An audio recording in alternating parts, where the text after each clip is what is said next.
Hello friends, क्या हाल चाल? बढ़िया एकदम। I welcome you all to pre warrior batch of class 10 competition from Jagalpur Academy. I am Jagalpur Mayur. Today we are resuming the second lecture of our physics section. Let us begin.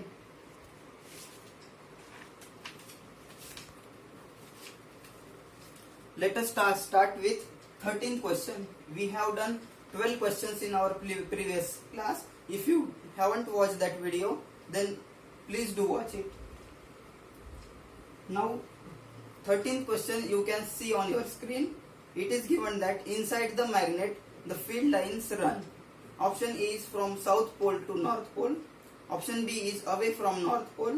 Option C is from north pole to south pole, and option D is away from the south pole. Let us learn the concept of magnet. What is magnet and how field lines are associated with it. Let this be north pole of magnet and this be south pole of magnet. If any magnetic material comes to the vicinity of this magnet, it gets attracted towards it. Now, if magnetic field lines for magnet are given as like this.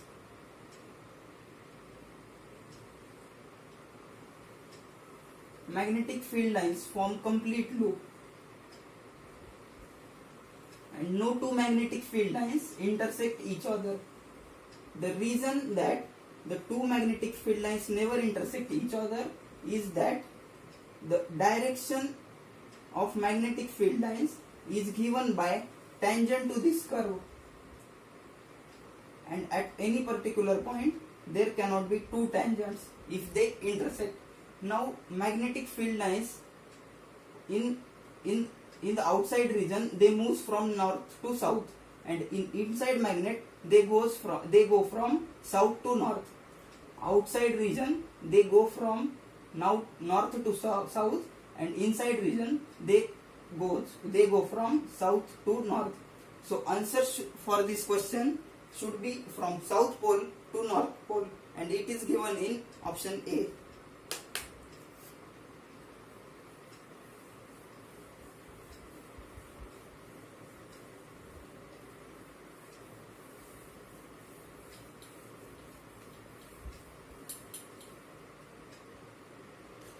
Now second question from this class is directly from theory based question. The frequency of power supply used in India. So there are two types of current.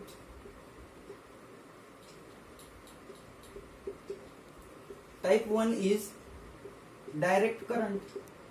Usually we call it as DC. This is direct current. And second is alternating current.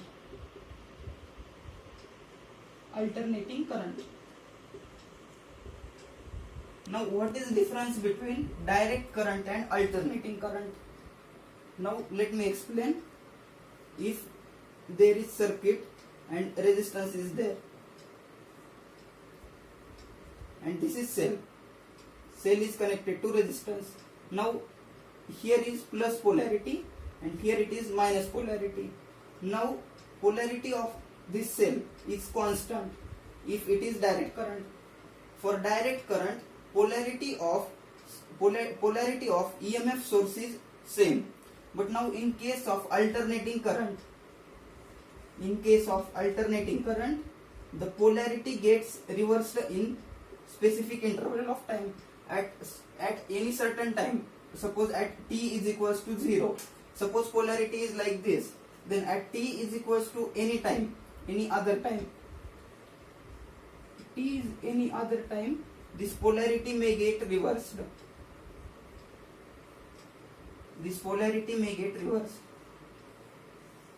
Now you can see that current at t is equals to 0 will be from this direction to this direction, but at t is equals to any other time, direction of current gets reversed. Here direction of current is from left to right side, but in this case this is plus polarity and here it is minus polarity. Current goes from here to here, so you can see that direction of current is reversed. This is alternating current. In earlier days in earlier days there was use of DC current. In earlier days there was use of DC current only, but it was very costly. DC currents are very costly, but alternating current are very cheap in nature. That means their cost is very less. So today entire world is running on alternating current. Now alternating current, frequency of alternating current. What is frequency of alternating current? Frequency of alternating current. अब मैं हिंदी में समझाऊंगा. Suppose this is resistor and here it is cell. So frequency is given by in 1 second how many times this polarity get reversed. Plus minus, then plus minus, plus minus, plus minus, plus minus, plus minus. So in how many times? How many times in 1 second polarity get reversed?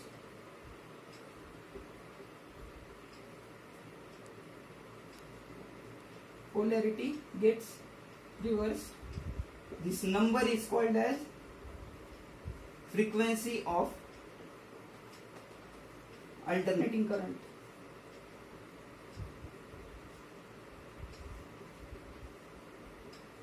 Suppose 1 second में ये polarity 100 बार अदला बदल होती है, तो इसकी frequency होगी 100 hertz. Hertz is unit of frequency. Unit of frequency is hertz and it is given by second inverse or 1 by second. Second inverse or 1 by second. Now they asked what is frequency of alternating current in India. In our textbook there are two frequencies are given. For India frequency of alternating current is 50 hertz. For India frequency of alternating current is 50 hertz and for America it is 60 hertz. So you have to recite those two values. Now let us move towards next question. Now next question says that an object is moving at constant velocity in an inertial frame must, option A is have a net force acting on it, option B is have net zero force acting on it, option C is that not have any force of gravity on it, option D says that stop after some time due to gravity. Now you will learn concept of inertial frame and non-inertial frame in class 11th. But what is the kinematics given in your syllabus is taken in inertial frame. So entire your kinematics given in class 10th is in inertial frame. Now in inertial frame, suppose this is body. This is body and they asked it is moving at constant velocity. It is moving at constant velocity. Constant velocity means its speed is same and its direction also same. Now according to Newton's law, if object is moving with certain velocity, it will have inertia to move with this velocity. Now object is continuing moving with this velocity. So in inertial frame there will be no net forcing on it. There will not act any force on it. So answer for this question should be there is no net force on it and it is given in option B. Now let us move towards next question. Now it is in question it is said that by how much does the gravitational force between two objects decreases when distance between them is doubled. Now let me revise concept of gravitation given by Newton, the great scientist. So there are two masses m1 and m2. There are two masses m1 and m2 and if distance between them is r. So according to Newton's law of gravitation, force between them is directly proportional to product of masses of two objects. Mass of first object is m1 and second object is m2. So force is directly proportional to m1 and m2, product of m1 and m2, and force is inversely proportional to square of distance. So F is directly proportional to 1 by r square. If we combine these two equations, F is directly proportional to m1 into m2 divided by r square. So this is Newton's law of gravitation. And if we remove this proportionality symbol, we put equality here. And we name it as G. And this G is given as universal gravitational constant. Now it is said that distance between them is doubled. Distance is doubled. Suppose first force is F1 and second force is F2. Masses are kept constant. So F1 is Gm1 m2 divided by r square. Now F2 is, now distance is doubled. Distance between objects is 2r is equals to 2r.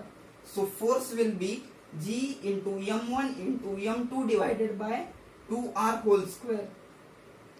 2r whole square, if we expand, G m1 m2 divided by 4r square. Now from equation 1 you can see that G m1 m2 divided by r square, G into m1 into m2 divided by r square is nothing but F1 is equals to F1 and it is divided by 4. So force will be 1 by 4 times of initial force. So it is given that the force will be 1/4. So it is given in option B. So correct answer should be option B. Now let us move towards next question.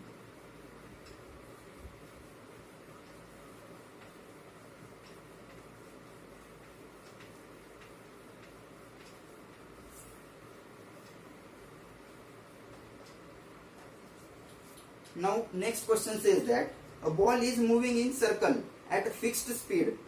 Which of the following statement is true? There is no acceleration present. Option A is. Option B is there must be only force acting on it. Option C is acceleration is present but has constant magnitude. And option D is acceleration is present and acts tangent to the circle. Now let me explain circular motion. This is circular motion. Circular motion means object moves in circle. Suppose this is object and it is moving in circle. Now it is moving in circle with constant speed. Speed is constant. Remember that speed is constant, not velocity, because velocity is vector quantity.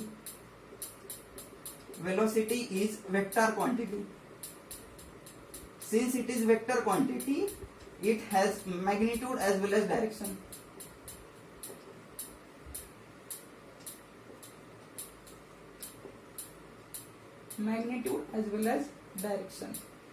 It has magnitude as well as direction. Suppose its speed is v. So at this point also speed is v. But direction is different. Here direction is upward. Here direction is rightward. Here direction is downward. And here direction is leftward. Direction of this velocity is tangential to circular path. Now it is said that what is force acting on it? There is no acceleration present. Now friends, if there is no acceleration, then who is changing its direction? Can you understand? If there is no acceleration, there will not be change in direction. So to change in direction, there must be some force, and that force is acting towards the center. Since its speed is not increasing, its direction is changing. For this object, speed is constant, but direction is changing. So direction change is governed by centripetal force. The force which acts towards the center. The force which acts towards the center is called as centripetal force. The force which acts towards the center is called as centripetal force. This centripetal force changes the direction of object, does not increases or decreases speed of object. So second option given that there must be only force acting on it. No. At this point direction of force is this. At this point direction of force is this. At this point direction of force is this. So force direction also changing. Now acceleration is present but has constant magnitude. Now in class 10th it is not given that centripetal force value is given by m into v square by r. This is formula, m into v square divided by r. Suppose this object has mass m and it is moving in constant circular motion with velocity v, speed v. So its force is given by, force centripetal is given by mv square divided by r. mv square divided by r is centripetal force. You have to recite this formula. mv square by r is centripetal force. Now centripetal force, now at this point velocity speed is v, at this point speed is v, at this point speed is v, at this point also speed is v. So magnitude of centripetal force will be constant but its direction is changing. So we can't say that force is constant. We can't say that force is constant, but we can say that magnitude of force is constant. We can't say force is constant. We can say that magnitude of force is constant. So correct option for this question should be option number C. So let us move towards next question.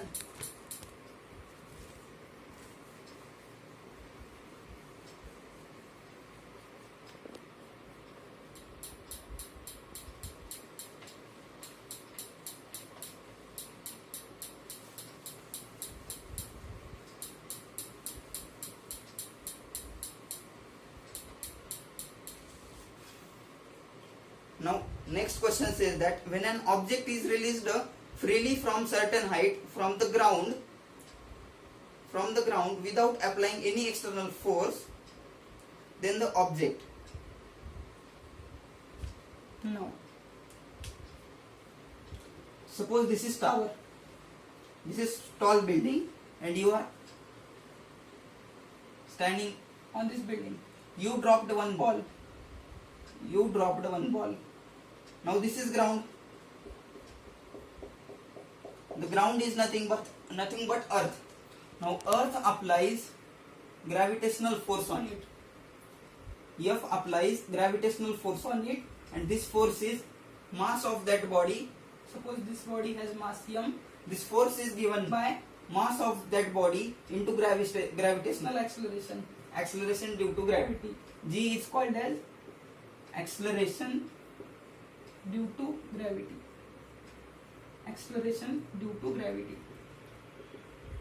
So force on this body is given by mg.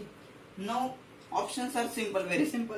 We'll move upwards with acceleration motion. If we drop object, surely it will go down. It will not go down. It will not go up. So option A is wrong. We'll move towards downwards with accelerated motion. This option is correct because it is moving downward and it is accelerated motion. Now we'll move downwards with constant velocity. Earth is applying force on it downwards. So its velocity cannot be constant because net force acting on it. And we'll move upwards with constant velocity. Since if we drop object, it will move downwards. It will not go up. So correct option for this question should be option B. Let us move towards next question.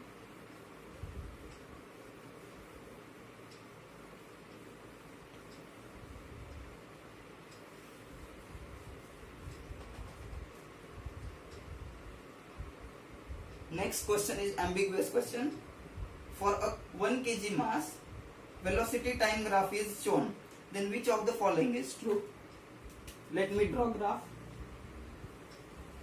The graph is like this, increasing, constant, and then decreasing. This time is 6 seconds.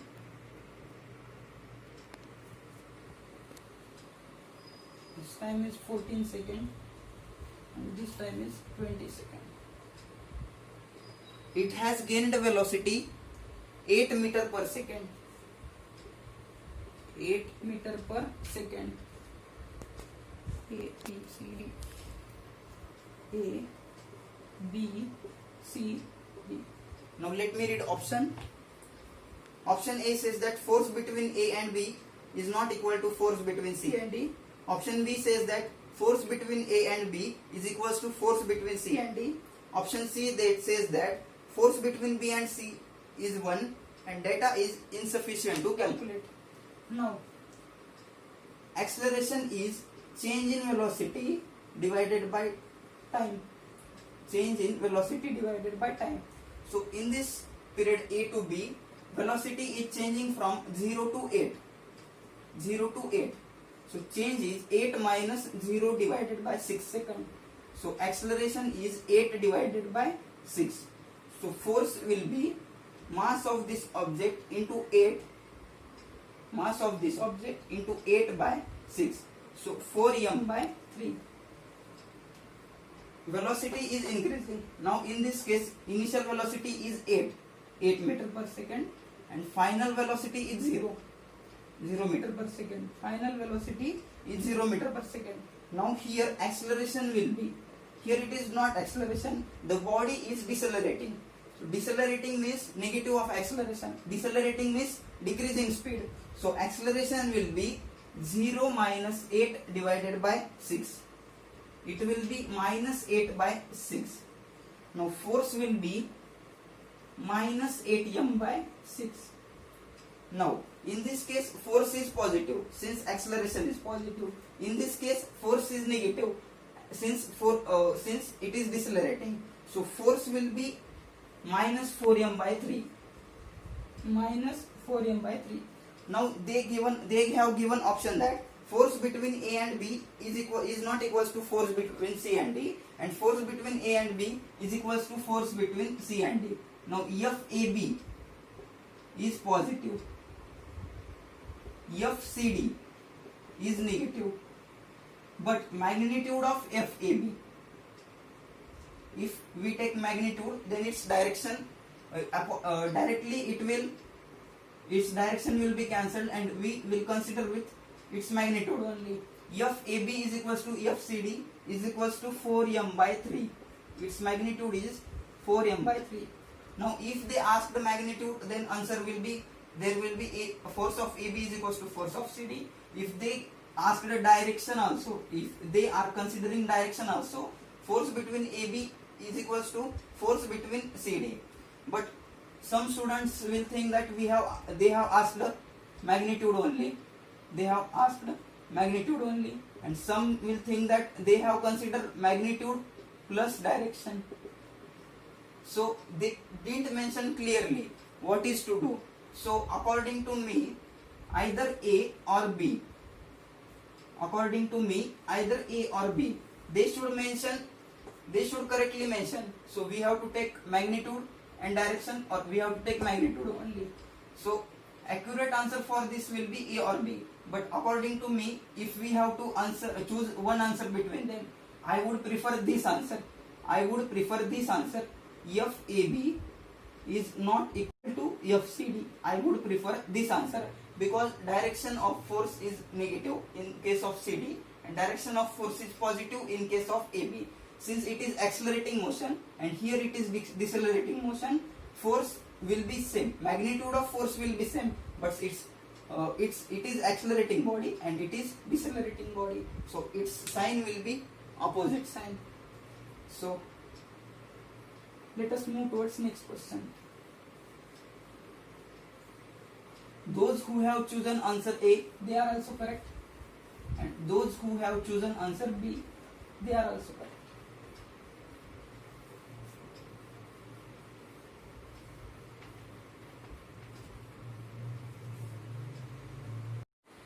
Let us begin next question. Next question says that when a body is stationary, option A, force does not act on the body. The force acting on it are not in contact with body. The combination of forces acting on the body balance each other. The body in the vacuum. Now, if there is body, this body, suppose this is body, it is in air. Suppose it is in air. Gravitational force will act on it. Gravitational force will act on it. Now if I handle body as like this, suppose it is hanger here, and suppose if I handle as like this, so I am applying force in this direction.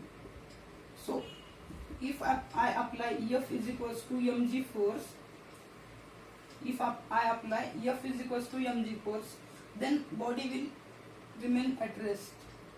So there are forces are acting, but they are balancing each other. The forces are acting, but they are balancing each other. Now, if I say that if this is body and there are no forces acting on it, so it will be in equilibrium. Equilibrium means no net force. Equilibrium means No net force. And if it is in equilibrium, then it will be stationary. Now, if initially it is not given any velocity, so if it is in equilibrium, there will not be any change in velocity, or it will not move. It will be stationary. But we can't say that if body is stationary, then there are no net force. If we can't say that, if body is in equilibrium, there is no net force. Why? Because here it is example. Suppose it is mass m. Gravitational force is acting downwards and I am applying force upwards. So there are two forces are acting. One gravitational force downwards and one my force upwards. So forces are acting but they are cancelling each other. Forces are acting but they are cancelling each other. If they do such thing, then it will be in stationary position. Suppose let us take another example. Suppose it is body and it is kept on floor like this. If it is kept on floor, so one person apply force here F and another person also apply force here F. Suppose me and my friend is there and we are pulling rope. If he applies force equal to my force, if he applies force equal to my force, rope will not move. If I apply more force, my friend will move towards me. If my friend apply more force, I will move towards him. So combination of forces, if net force is equals to 0, then it implies stationary state.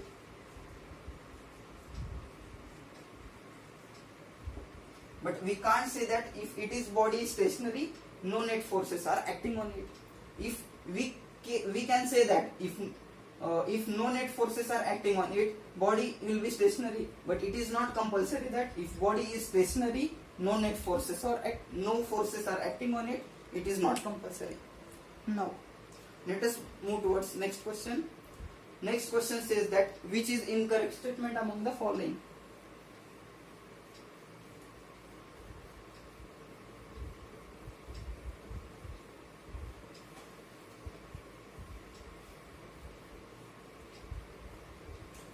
The second question is from mass and weight. what is mass and what is weight? Now, suppose this is body. If it has mass m. So what is mass? The amount of matter. The amount of matter Present inside body is nothing but mass. the measurement of amount of matter is mass. Now here is earth. The gravitational pull on the mass due to earth, is known as weight for earth. Now if I take this mass here on the moon, if I take same mass, the amount the matter inside it will be same. But what will change? Force due to gravity. Because force due to gravity depends upon acceleration due to gravity of that planet. Suppose it is on earth, suppose it is g. So on moon it will be approximately g by 6. So here it is mass is mg. Mass will be here mg. On earth if it is mass has mg. So moon it's approximate. If weight here, sorry I said mass, if weight here is mg, on moon weight will be mg by 6. Now you can see that mass is amount of matter, amount present inside the body. Inside this body, this is same body, this is same body. If we take mass on earth, matter inside will be same. If we take same mass on the moon, matter will be same. So mass will be independent.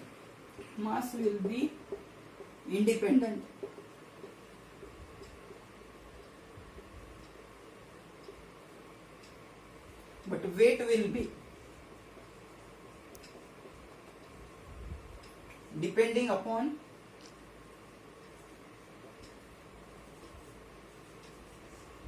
gravitational pull.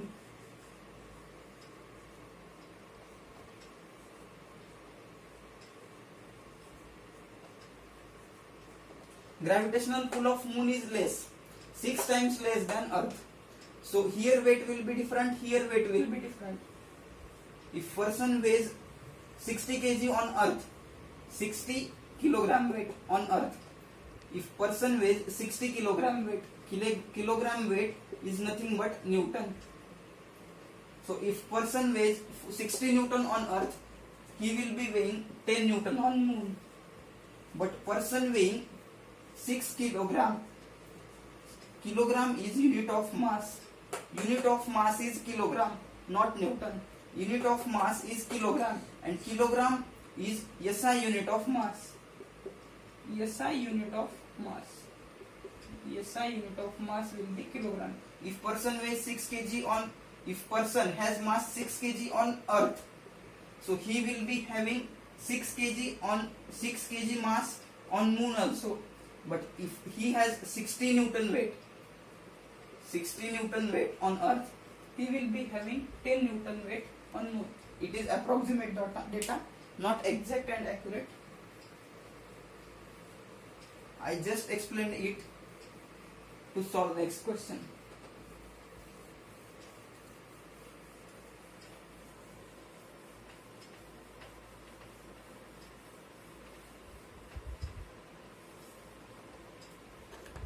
Now let us move towards question. The question is says that mass is the amount of matter contained in body, whereas weight is force of gravity on it. Mass is constant quantity, whereas weight changes with change in acceleration due to gravity. Mass is found by spring balance, whereas weight is found by physical balance. SI unit of mass is kilogram, and that of weight is Newton. We have to choose incorrect statement. Now mass is amount of matter contained in body. Statement A is same. A is correct. I just explained it. And weight is force of gravity. If it is gravity, if it is experiencing acceleration due to gravity g, weight will be mg, and it will be due to force of gravity. Now mass is constant quantity, whereas weight will change with acceleration. Now just I explained that acceleration due to gravity on moon is less than that of earth. So weight will be depending on gravitational pull. So second statement also correct. Mass is found by spring balance. Now spring balance measures weight, and physical balance also measures weight. So it is said that physical balance measures mass. It is not correct. And option D says that SI unit of mass is kilogram. Now only I explained that mass has SI unit kilogram, and weight is found by physical balance. Physical balance measures weight, and mass has SI unit of kilogram. So D also correct. So incorrect answer will be C. You do not have to choose A, B or D. You have to choose C. So correct answer for this question will be C, which is incorrect statement. Let us move towards next question. The next question is, which is incorrect statement? First option is, tides are formed in the sea due to gravitational pull of sun and moon. Option B says that earth holds atmosphere on account of gravitational pull of earth. Hydrogen filled balloons rise up because no gravitational pull acts on it. Option D says that gravitational pull on earth keeps us and other objects firmly on the ground. Now first option says that if there is sea, water is there, the gravitational forces of moon and sun, the gravitational forces of moon and sun are reasons for tides. Actually correct answer is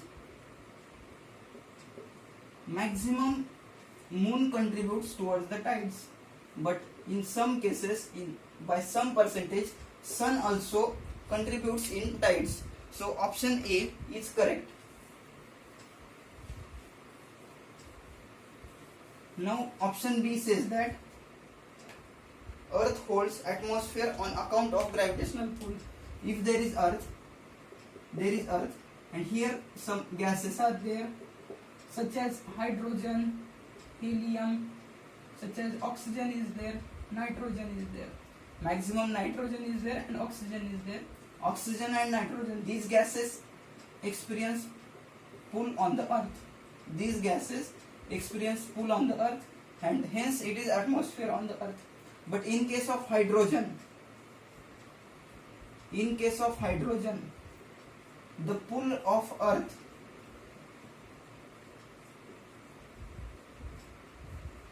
is less. This is due to less density of Hydrogen. There is gravitational pull, but it is not sufficient to hold hydrogen on the Earth. Hydrogen easily escapes From atmosphere of Earth. So you have to note these two things. Force of gravitation is acting on hydrogen as well as helium as well as oxygen as well as nitrogen, but its escape velocity, the hydrogen can escape atmosphere of Earth, and hence the balloon of hydrogen rise above in the atmosphere. So option C is incorrect, which says that there is no gravitational pull, but there always exists gravitational pull. The next question says that a ball is thrown vertically upward with velocity 49 meter per second. If g is 9.8 meter per second square, the time in which stone returns back to earth. Now, here it is ground and stone is thrown upwards. it will go up and it will fall down. This will be maximum height here. Up to this height it will rise. Now, it is thrown with Velocity u. now at this point velocity will be 0. speed Or or velocity will be 0. Now let me calculate time for this. motion. This is t1 and this is another T1 because time taken to go from this to this is equal to time taken to come from this to this. So net time will be 2 times of T1. Net time will be 2 times of T1. now let us calculate t1. Initially here it is thrown upwards with velocity u. Initial Velocity.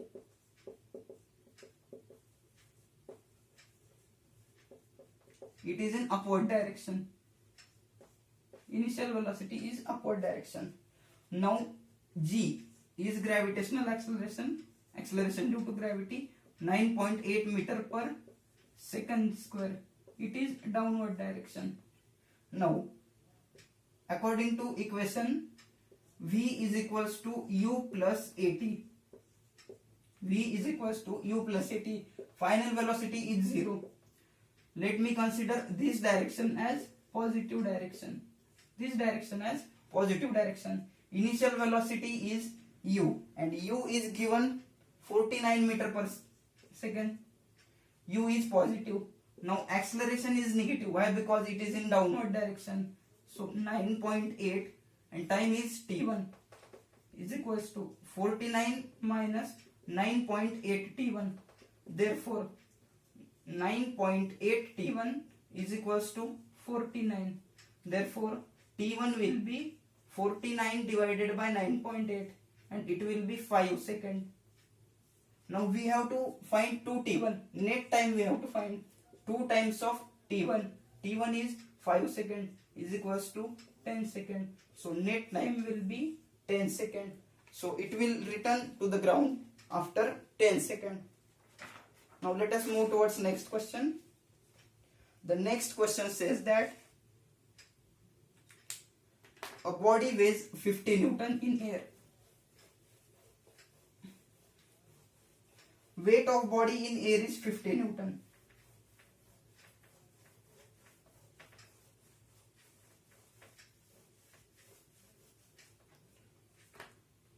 Now it is Earth atmosphere. Weight on body is mass into gravitational acceleration. Now itself I have given that weight is equals to mass into gravitational acceleration. So this weight is given as 50 Newton in air. 50 Newton in air. Now let me draw simple diagram. This is body and 50 Newton is acting on it. Now suppose this same body is kept in liquid. The same body is kept in liquid. Suppose I kept in water. For example, it is kept in water. The water will apply force on it, and this force is called as buoyant force. This force is called as buoyant force. The force is called as buoyant force. Now here it is 50 Newton. This is gravitational force. Suppose, and it is said that it weighs 40 Newton. So value of buoyant force should be 10. So we have asked what is relative density of this body. Relative density of this body.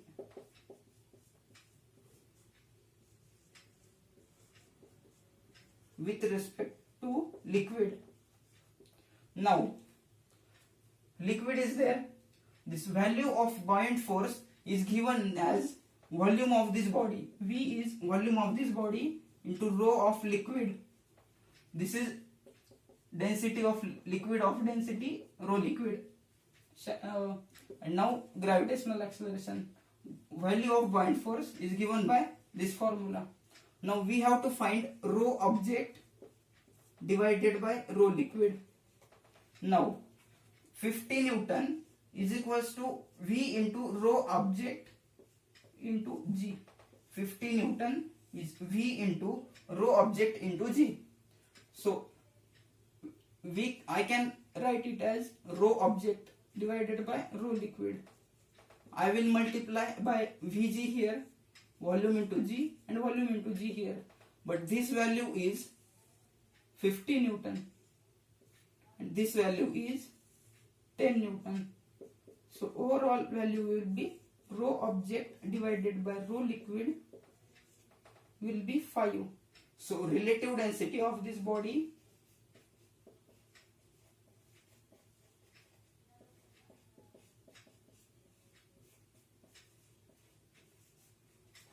with respect to liquid is equals to 5. So relative density will be 5. So this was last question from our lecture. So पढ़ाई करते रहे. All the very best.